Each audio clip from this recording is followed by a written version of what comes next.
Hare Krishna Guru Maharaj, please accept my humble ओबेइसेंसेस। अगले शिष्य प्रभुपाद। सभी भक्तों को मेरा सादर प्रणाम है।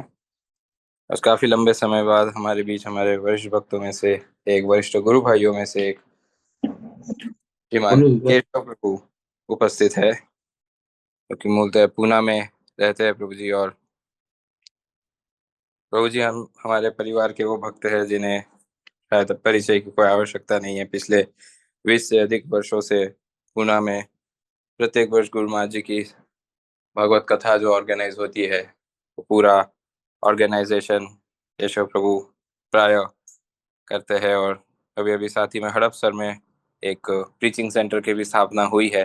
प्रभु जी उसके भी इंचार्ज है। और साथ ही में कई मंदिरों के, हमारे एमपीएम जोन के कई मंदिरों के अध्यक्ष के रूप में भी प्रभु जी ने पूर्व में कई महत्वपूर्ण सेवाएं, जिम्मेदारियां निभाई है। प्रभु जी और उनके साथ उनका पूरा परिवार गुरु महाराज जी की सेवाओं में दिन रात लगे रहते हैं। केशव प्रभु जी गुरु महाराज जी के उन शिष्यों में से, उन भक्तों में से एक है जिनको कभी भी कोई भी सेवा के लिए अप्रोच किया जाता है तो उनके मुंह से ना नहीं निकलता है। जैसे कहते हैं प्राय ब्रह्मचारी भक्तों के लिए, जो गुरु ब्रह्मचारी भक्तों को, शिष्यों को कहते हैं कोई सेवा है, वो कहते हैं यस सर। तो केशव प्रभु गृहस्थ होते हुए भी हमारे वैसे गुरु भाई है जो केवल यस गुरु महाराज कहते हैं। Is like a yes man for our Guru Maharaj. तो हमारा परम सौभाग्य आज प्रभु जी का मुखारविंद से हम कुछ श्रवण करेंगे। तो आप सभी से अनुरोध है कि नाम जप को विराम देकर ध्यान पूर्वक आज का टॉक श्रवण करने तैयार रहिए। और साथ ही साथ इस्कॉन पुणे राधा कुंज बिहारी मंदिर के टीएमसी के अध्यक्ष, या सदस्य भी है, अध्यक्ष नहीं क्षमा कीजिए, लेकिन सदस्य भी है, एक प्रकार से अध्यक्ष ही है। और प्रभु जी के मुखारविंद से हम एक बार सुन रहे थे कि पूना में ऐसे भी दिन थे जब प्रभु जी, केशव प्रभु, अपने घर से मंगल आरती के लिए उठ के जाके पुजारी और मंदिर के भक्तों को जगाते थे कि भैया उठ जाओ, मंगल आरती का समय हो चुका है, भगवान को उठाना है। तो प्राचीन भक्त है श्रीमान केशव प्रभु। तो हमारा आज परम सौभाग्य है कि उनके मुख से हम श्रवण करेंगे। तो ज्यादा समय न लेते हुए केशव प्रभु से अनुरोध करते हैं आज का टॉक प्रारंभ करें। प्रभु जी, हरे कृष्ण। हरे कृष्णा कृष्ण कृष्ण हरे हरे, हरे राम राम राम हरे हरे। परम पूज्य लोकनाथ स्वामी गुरु महाराज की जय। उनके चरणों में कोटि कोटि दंडवत प्रणाम करते हैं।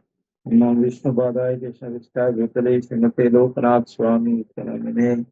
नमो विष्णु पादाय कृष्ण विष्टाय भूतले श्रीमते भक्ति वेदांत स्वामी नामिने। नमस्ते सरस्वती देवी गौरवाणी प्रसारिणे निर्विशेष शून्यवादी पाश्चात्य देशकारिणे। नमो महावदन्याय कृष्ण प्रेमते कृष्णाय कृष्ण चैतन्य नाम्ने गौरतुसे नमः। नमो ब्राह्मण्य देवाय गो ब्राह्मणताय च जगदिताय कृष्णाय गोविन्दाय नमो नमः। ओम अज्ञानातिमिरान्धस्य ज्ञानाञ्जनशलाकया चक्षुरुन्मिलितं येन तस्मै श्रीगुरवे नमः। श्रीचैतन्यमनोभीष्टं स्थापितां येन भूतले स्वयं रूपकदा मह्यं ददाति स्वपदान्तं। वन्देऽहं श्रीगुरो श्रीयुतापदकमलं श्रीगुरून् वैष्णवांश्च श्रीरूपं साग्रजातं सहगण रघुनाथान्वितं तं सजीवं साद्वैतं सावधूतं परिजन सहितं कृष्णचैतन्यदेवं श्रीराधा कृष्णपादान् सहगणललिता श्रीशाखान्वितांश्च। हे कृष्णा करुणा सिंधु दीनबंधो जगतपते गोपेश गोपिका कांत राधा कांत नमस्ते। तप्त कांचन गौरांगी राधे वृंदावनेश्वरी वृषभानुसुते देवी प्रणमामि। सब भक्तों के चरणों में कोटि दंडवत प्रणाम। वांछा कल्पतरुभ्यश्च कृपा सिन्धुभ्यैव च पतितानां पावनेभ्यो वैष्णवेभ्यो नमो नमः। जय श्री कृष्ण चैतन्य प्रभु नित्यानंद, श्री अद्वैत गदाधर शिवासादि गौर भक्तवृंद। हरे कृष्णा कृष्ण कृष्ण हरे हरे, हरे राम राम राम हरे हरे।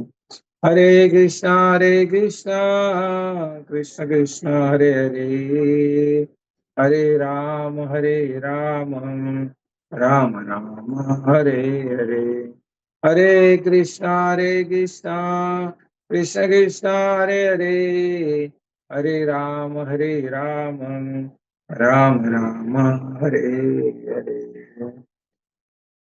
सब भक्तों को चरणों में दंडवत प्रणाम करते हुए, उनकी कृपा की अभिलाषा करते हुए, गुरु महाराज की विशेष कृपा और उनके मार्गदर्शन अनुसार भक्ति को आगे बढ़ाते हुए कुछ विशेष लीलाओं का हम स्मरण चिंतन करेंगे।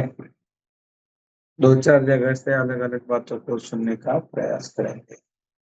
सबसे पहले प्रहलाद महाराज ने गर्भ में क्या सीखा, उनके द्वारा एक श्लोक को हम पढ़ेंगे। श्रीमद् भागवत ग्रंथ स्कंद 7 अध्याय 7 श्लोक नंबर 50। देवासुरो मनुष्यो वा यक्षो गंधर्वैव वा भजन् मुकुन्द शरणं स्वस्ति मां स्याद्यथा वयम्। यदि देवता यदि ब्रह्मांड के अंदर का कोई भी जीव मुक्तिदाता मुकुंद के चरण कमलों की सेवा करता है, तो हमारे भक्त प्रहलाद महाराज जैसे महाजनों के ही समान जीवन की सर्वश्रेष्ठ कल्याणकारी स्थितियों का भाजन होता है। तात्पर्य, भक्त प्रहलाद महाराज ने अपनी जागता उदाहरण देते हुए अपने मित्रों से अनुरोध किया कि वे भक्तिमय से रहें, चाहे कोई देव समाज का हो, असुर समाज का हो, मानव समाज का हो या गंधर्व समाज का हो, प्रत्येक जीव को मुकुंद के चरण कमलों की शरण ग्रहण करनी चाहिए और सौभाग्य में परिपूर्ण बन जाना चाहिए। तो हमारा बड़ा ही भाग्य है कि गुरु महाराज के चरणों में बैठकर रोज सवेरे जप करने का हमें विशेष आशीर्वाद प्राप्त होता है। गुरु के प्रेम धन हरि नाम संकीर्तन, जो गोलोक का प्रेम है वही चैतन्य महाप्रभु ने लेके आए हैं और कीर्तन सम्राट परम पूज्य लोकनाथ स्वामी महाराज उसी भाव के साथ उसी कीर्तन को हर जगह पहुंचाते हैं। कली महाराज कह रहे थे कि पृथ्वी आछेयति नगरादि ग्राम, सर्वत्र प्रचार हुई मोर नाम। प्रभुपाद जी ने बड़े बड़े सिटियों में, देशों में मंदिरों की स्थापना की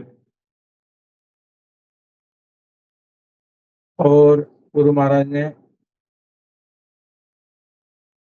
पद यात्रा के द्वारा पूरे विश्व में 108 देशों में ये गौरांग महाप्रभु का संदेश, हरे कृष्ण मंत्र का संदेश नगर नगर ही नहीं, उसके बीच में जितने भी गांव है वहां तक भी पहुंचाया है।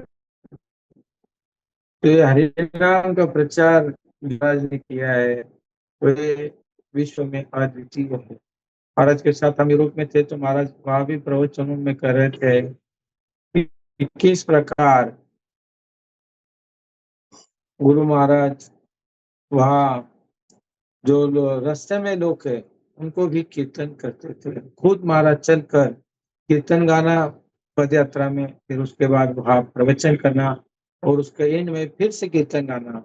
इस प्रकार सब प्रकार की सेवा के लिए गुरु महाराज समर्पित है। तो पूरे विश्व में गौरांग महाप्रभु का हरिनाम का प्रचार महाराज ने किया और उनके जप के द्वारा उनका जो करुण रस है, भगवान की जो पुकार है, वो पुकार इस झूम मंदिर के द्वारा हम भक्तों को अपने घर में ही मंदिरों में जहाँ भी है वह बैठकर हमें प्राप्त हो रही है। इसके लिए सब हमारे जो मंदिर के पद्मनाभी प्रभु कमेटी मेंबर, दीनानुकंपा माता जी और जो भी इसमें है सहायक, उन सबको हम धन्यवाद देते हैं।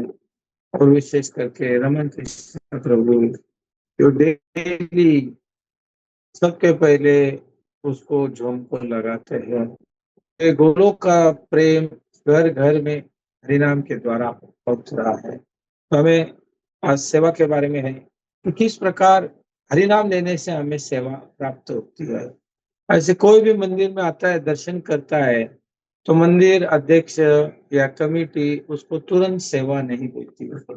जब वो जप करता है, कुछ दिनों के बाद वो और दृढ़ होता है, 4 नियमों का पालन करता है, फिर उससे सेवा दी जाती है। तो हमें जो भी ये सेवा मिल रही है, ये हरिनाम की विशेष कृपा है। तो सेवा करने से हम भगवान के साथ जुड़ जाते हैं।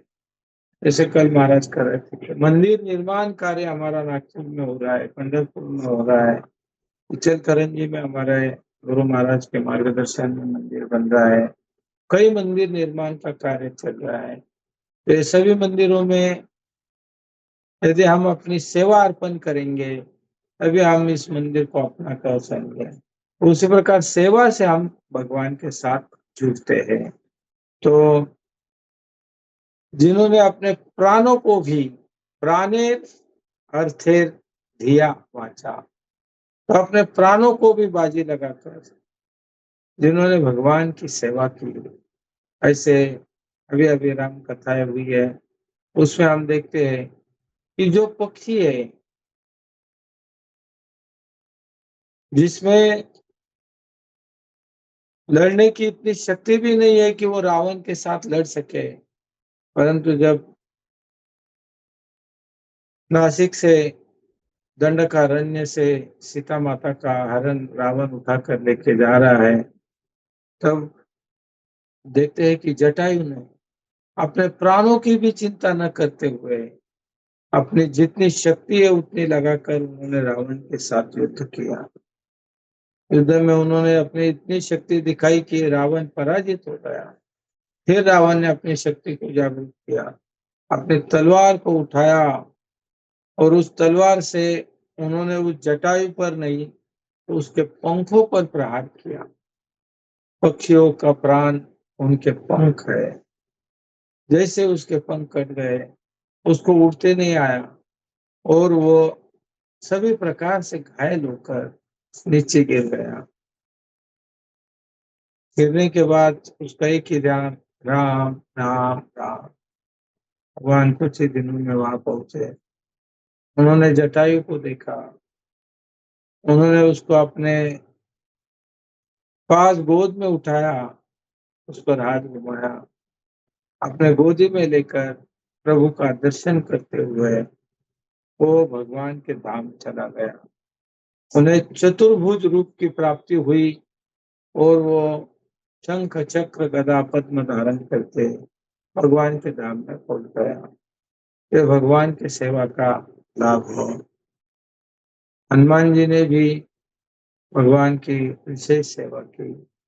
सीता शोध, हम भी लोग शोध कर रहे हैं कि कैसे लक्ष्मी हमारे भू वैकुंठ के लिए आए, घर घर लोगों को मिलकर प्रचार करते हैं कि मदद कीजिए। उसी प्रकार हनुमान जी ने सीता का शोध रावण की चंगुल में जाकर करने की इच्छा हुई। वह समुद्र के किनारे पहुंच गए, बहुत लंबी कथा है मगर शॉर्ट में करते हैं। पहुंचते उनको अभी जाना है, सब लोगों ने कहा मैं 50 योजन जा सकता हूँ। अंगद ने कहा मैं 100 योजन जा सकता हूँ मगर वापिस आ नहीं सकता।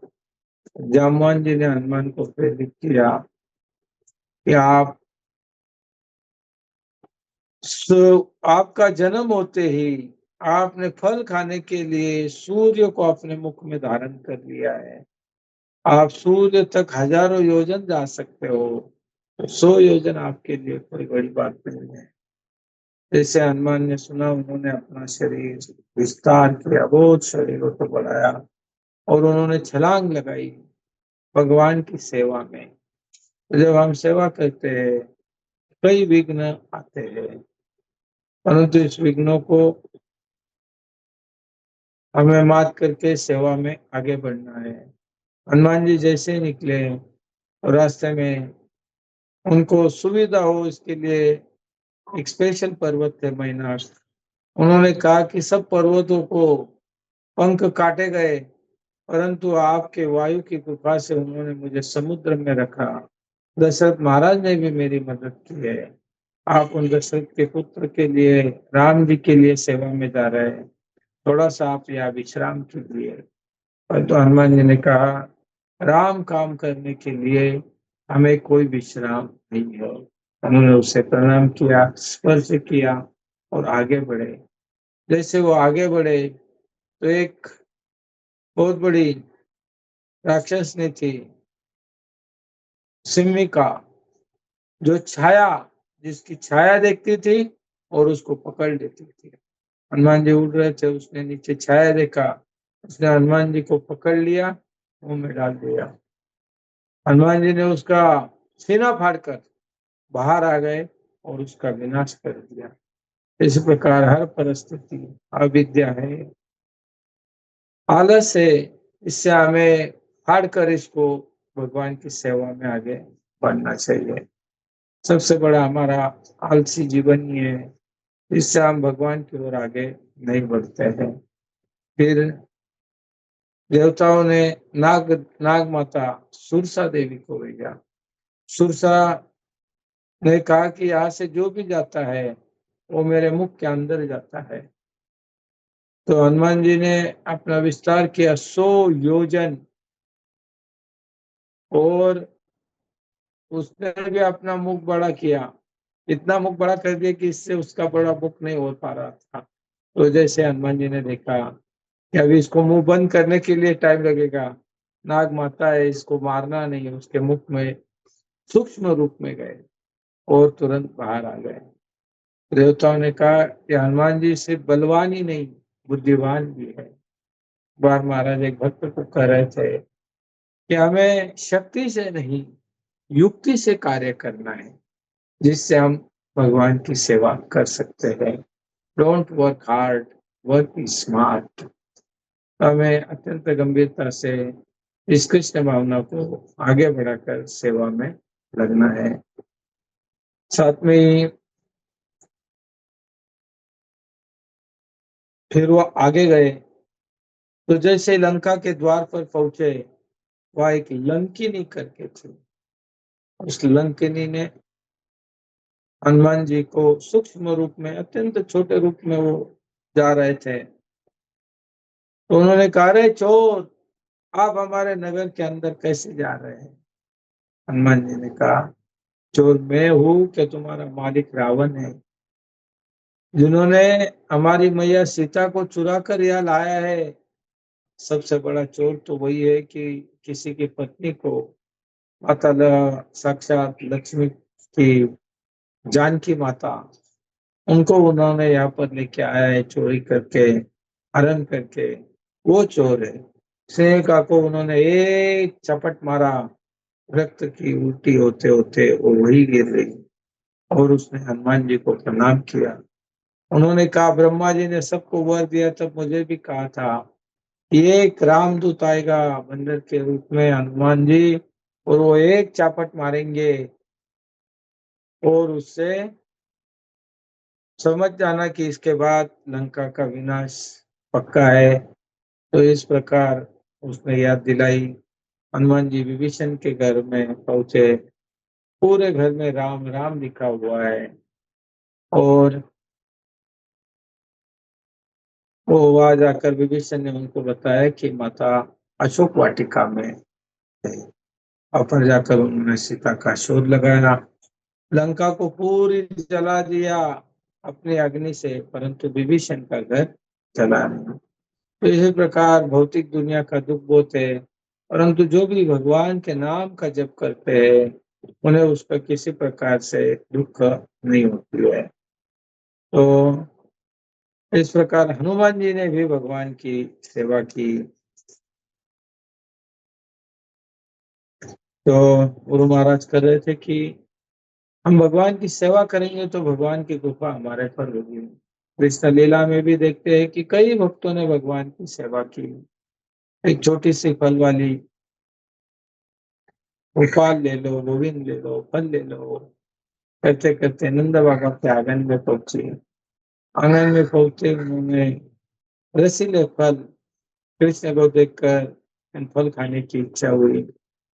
कृष्ण जी अत्यंत छोटे हैं और वो अपने घुंघरू की आवाज से, बालक 2-3 साल के, उन्होंने अपने हाथ में गेहूं, चावल सब मुट्ठी भर भर कर उठाया और लेकर ठुमक ठुमक चलते चलते वो फल वाली के पास पहुंचे। तो बच्चे जब चलते हैं तो उसके हाथ से बहुत सारा गिर जाता है, थोड़े से दाने बचे थे, फल वाली को दिए। फल वाली ने कहा इसकी जरूरी नहीं, प्रभु आपका दर्शन होगा बस। और जब फल लेना है, बच्चों को भी जब नोट देते हैं उसको परफेक्ट पकड़ लेते हैं। तो जो उनको चाहिए वो बराबर पकड़ते, नहीं चाहिए वो उनके हाथ से गिर जाता है। तो उन्होंने कई फलों को उठाकर अपने साथ लेकर चले। और जैसे भगवान जा रहे थे, फल वाली उनकी तरफ देख के आनंद से, बड़े प्रेम से उनका दर्शन कर रही थी, आंसू बहा रही थी। उसने कहा आज मैंने दुनिया का सब कुछ पा लिया। और जैसे वो अपने टोकरी को उठा कर लेके चल रही है तो टोकरी हेवी बन गई है, उठा नहीं पा रहे। उठ के देखा रहे इसमें क्या भरा है। जैसे उसने खोला, सब हीरे, मानिक, मोती, फल सब सोने के हो गए। और इस प्रकार फिर उसको फल बेचने की कई जरूरत नहीं पड़ी।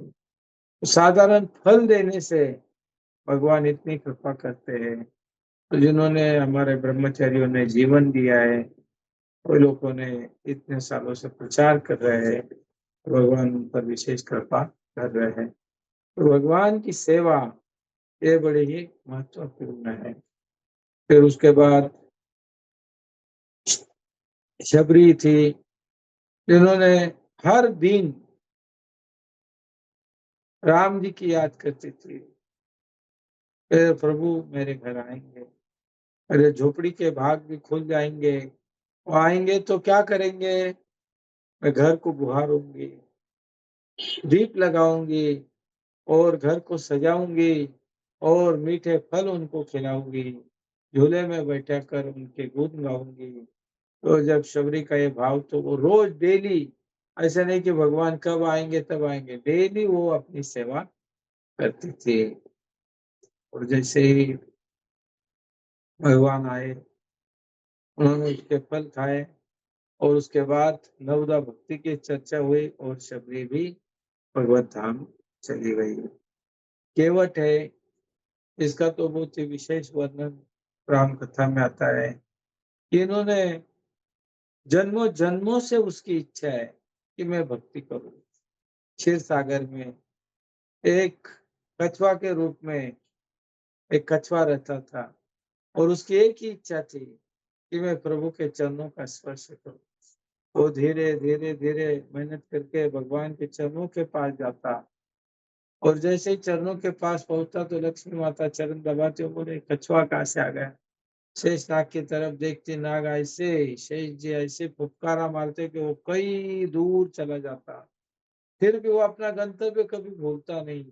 धीरे धीरे धीरे वो बोले इधर से नहीं तो दर्शन तक पहुंच जाऊं। भगवान के मुखारविंद की तरफ पहुंचता, वहां से शेष फिर फुफकारे मारता, अपना प्रयत्न जारी रखा। भगवान ने देखा इधर से तो बात होने वाली नहीं, ये दोनों हमारे विशेष है, इनको हम कुछ बोल नहीं सकते। तो भगवान ने उनके मन की बात जानी और राम अवतार में ये केवट बन गया है। केवट के पास भगवान पहुंचे, प्रभु को जाना था गंगा के पार, प्रभु केवट की नाव चले। केवट के पास भगवान चले, उन्होंने कहा आपकी नाव से हमें इस गंगा से इस पार से उस पार करो। केवट कहता है प्रभु आपके पैरों में नहीं मगर आपके पैरों की ये जो धूल है ना, इसमें एक बहुत जादू है। जब ये धूल उस पत्थर पर गिर गई तो वो पत्थर देवी बन गई, अहिल्या बन गई। यदि ये नाव में यदि आपकी ये धूल लग जाती है और ये नाव यदि कोई स्त्री बन जाती है, तो मैं कल क्या चलाऊँगा? मैं क्या खाऊँगा? तो क्या करना है केवट बोलो राम जी कहते हैं, क्या करना है? बोले प्रभु आपके चरण हमें मिलने। और केवट ने गंगा का जल लाकर अत्यंत प्रेम से कई घंटों तक भगवान के चरणों को स्पेशल धोया है। और इससे तो अपना जीवन तो पार करते ही है, परंतु भगवान के चरण धोने से उन्होंने अपने पितृलोकों का उद्धार कर दिया। उन्होंने वो जल को लेकर अपने पूरे परिवार को पिलाया, खुद ने उससे अभिषेक किया, उसका पान किया। फिर भगवान को उन्होंने बैठाकर लक्ष्मण देख रहे हैं, "अरे! क्यों इतने देर क्यों धो रहे?" "अरे प्रभु, कुछ एक भी कण लग गया है तो मेरी जो ये बोट है, ये स्त्री बन जाएगी। एक तो स्त्री है, इसको सँभालेगा कौन? और ये स्त्री बनने के बाद मेरा घर कैसे चलेगा?" तो ये दोनों प्रकार से केवट ने समझाया, उन्होंने अपने जीवन का परम गंतव्य प्राप्त कर लिया। भगवान ने उसकी सेवा से प्रसन्न हुई। वो बोट कभी नीचे लेके जाता है, कभी फिर से ऊपर लेके आता है। और इस प्रकार आखिर उन्होंने भगवान को गंगा को इससे उस पार पहुँचा दिया। जैसे भगवान ने उनकी सेवा देखी, उनके मन में आया इन्हें कुछ देना चाहिए, तो सिर्फ भगवान ने सीता माता की ओर देखा। भगवान के पास कोई चीज़ नहीं थी, कोई जेब में कोई मोहरा नहीं थी, मगर सीता माता ने अपने स्पेशल रिंग निकाल कर राम जी को दी। तो भगवान उसे कुछ देना चाहते थे। राम जी ने उनको रिंग, सोने की अंगूठी दी। केवट कहते हैं कि प्रभु आपका और हमारा कार्य एक ही है। जैसे हमने इस पार से उस पार किया वैसे आप भी मुझे इस भव सागर के चक्कर से मुक्त करके अपने धाम पहुँचा देना। मुझे इससे कुछ नहीं चाहिए। और यदि कुछ देना ही चाहते हो तो आते टाइम एक ही है, मेरे बोट पर बैठकर आप फिर चले जाना। तो इस प्रकार केवट की जन्मों-जन्मों की भक्ति पूर्ण होती है, उसकी भी ये सेवा भगवान ने स्वीकार की है। तो इस प्रकार भगवान हर एक जीव, वो छोटा हो, बड़ा हो या राजा हो, राजा हमारे पुरुषोत्तम देव जो जगन्नाथपुरी के राजा थे, उनकी सेवा जगन्नाथपुरी में एक ही राजा है जगन्नाथ जो पूरे विश्व के राजा हैं। तो राजा भी है, वो